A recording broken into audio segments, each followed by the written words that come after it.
Hello বন্ধুরা, নতুন একটা রেসিপি নিয়ে আমি বিদিশা হাজির হয়ে গেছি।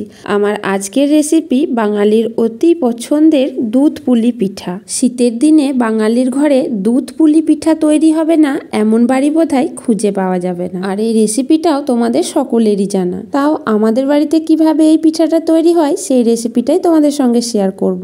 একটা কড়াইয়ের মধ্যে অল্প একটু লবণ আর জল দিয়ে জলটা গরম করতে বসিয়ে দিয়েছে। জলটা ভালোভাবে গরম হয়ে গেলে এর মধ্যে অল্প অল্প করে চালের আটা দিয়ে শক্ত একটা চালের আটার ডো বানিয়ে নিতে হবে।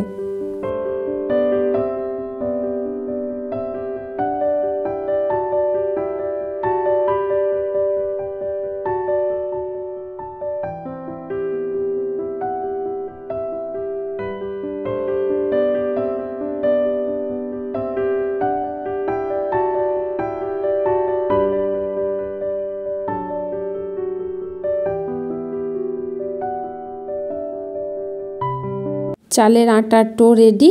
এখন একটা ভিজে কাপড় দিয়ে এটাকে ঢেকে এক সাইডে রেখে দিতে হবে। অন্যদিকে একটা কড়াইয়ের মধ্যে 2.5 লিটার গরুর দুধ নিয়ে নিলাম। এখন এই দুধটা ফুটে ওঠা পর্যন্ত অপেক্ষা করব।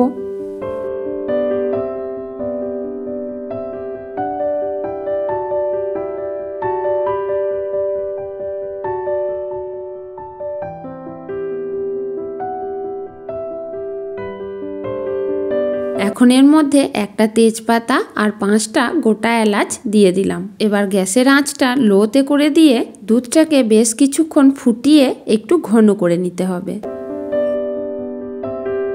অন্যদিকে পিঠেগুলোকে বানিয়ে নিতে হবে। অল্প একটু চালের আটা নিয়ে ছোট্ট একটা ঠোল বানিয়ে নিতে হবে প্রথমে। তারপর এই ঠোলের মধ্যে নারকেল, ক্ষীর আর চিনি দিয়ে যে পুরটা তৈরি করা আছে সেই পুরটা ঠোলের মধ্যে ভরে দিয়ে মুখটাকে সুন্দরভাবে মুড়িয়ে দিলেই তৈরি হয়ে যাবে পিঠা। যেহেতু এটা দুধ পুলি পিঠা, তাই চেষ্টা করতে হবে পিঠাগুলোকে যতটা পারা যায় ছোট ছোটভাবে তৈরি করতে, তাহলেই দুধ পুলি পিঠা খেতে বেশি ভালো লাগে।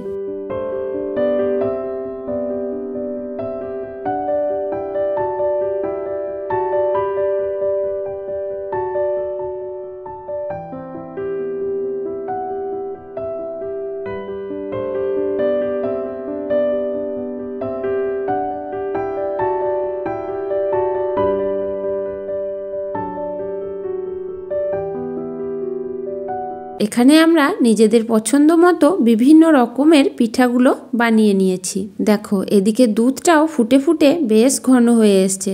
এখন এই সমস্ত পিঠাগুলো দুধের মধ্যে ছেড়ে দিতে হবে। এখন কোনো রকম নাড়াচাড়া না করে পিঠেগুলো সিদ্ধ হওয়া পর্যন্ত অপেক্ষা করতে হবে।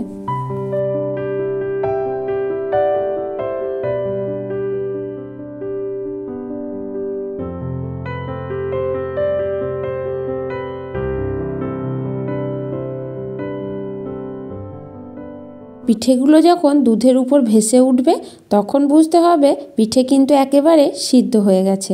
এখন এর মধ্যে পরিমাণ মতো চিনি অ্যাড করে দিতে হবে। এখানে চিনির বদলে তোমরা খেজুর গুড়ও অ্যাড করতে পারো। এখন একটু ভালোভাবে নাড়াচাড়া করে নিয়ে আরও 2-4 মিনিট ফুটিয়ে নিলেই তৈরি হয়ে যাবে দুধ পুলি পিঠা। তৈরি হয়ে গেল বাঙালির অতি পছন্দের একটা রেসিপি, আমার মায়ের হাতের তৈরি দুধ পুলি পিঠা। অসাধারণ স্বাদের এই রেসিপিটা একবার খেলে আমার তো বারবার খেতে ইচ্ছা করে। এই পিঠাটার যেন একটা আলাদাই স্বাদ, এ স্বাদের যেন কোনো ভাগ হয় না। আর তোমাদেরকে কোনো ভাগ আমি দিতেও চাই না। নিজেরা ঘরে বানাও আর খাও। সেই সঙ্গে আজকের পর্ব এখানেই শেষ করলাম। আবার হাজির হয়ে যাব এইরকমই নতুন কোনো রেসিপির সাথে। টাটা।